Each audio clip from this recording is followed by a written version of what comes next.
Give the call to the Manager of Opposition Business. My question is to the Prime Minister, and I refer to his previous answer.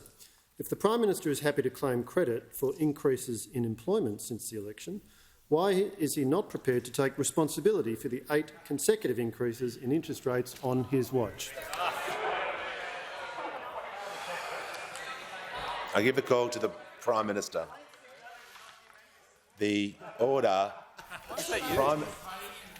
The Prime Minister has the call and will be heard in silence.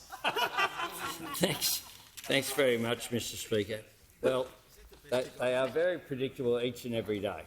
Each and every day it's question 1 from the Leader of the Opposition, question 2 from the Deputy Leader. We then go to the crossbenches. Order. Then we have question 3. Order. Then we have question 3 from the Shadow Treasurer, not to the Treasurer but to me. Then we go to the back and then they think about what they'll do. Well, I say to the member for Bradfield, congratulations on giving yourself the MPI. You can imagine. Order. The Prime Minister will pause, and I'll hear from the Leader of the Opposition. Thank you, Mr. Speaker. Well, on relevance, Australian families are hurting, and this Prime Minister is arrogant. Resume your seat. Resume your seat. That is not a point of order. It was not stated, but I'm going to keep going. I'll give the call to the Prime Minister.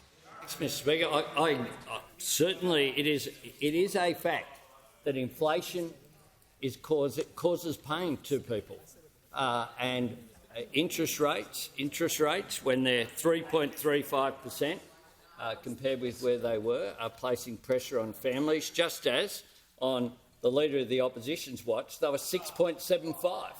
6.75 compared with 3.35.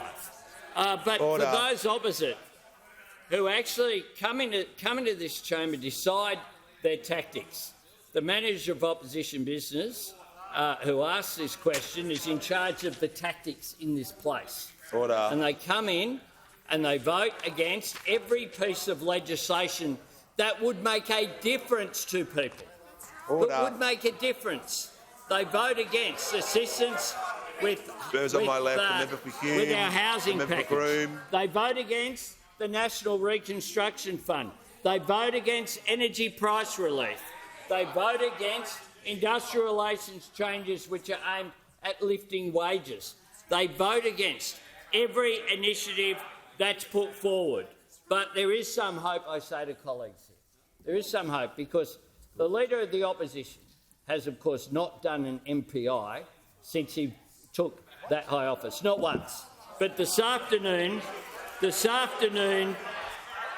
Order, don't be alarmed if the oxygen masks drop from above. It's just because the member for Bradfield is speaking. Order. Members on my left.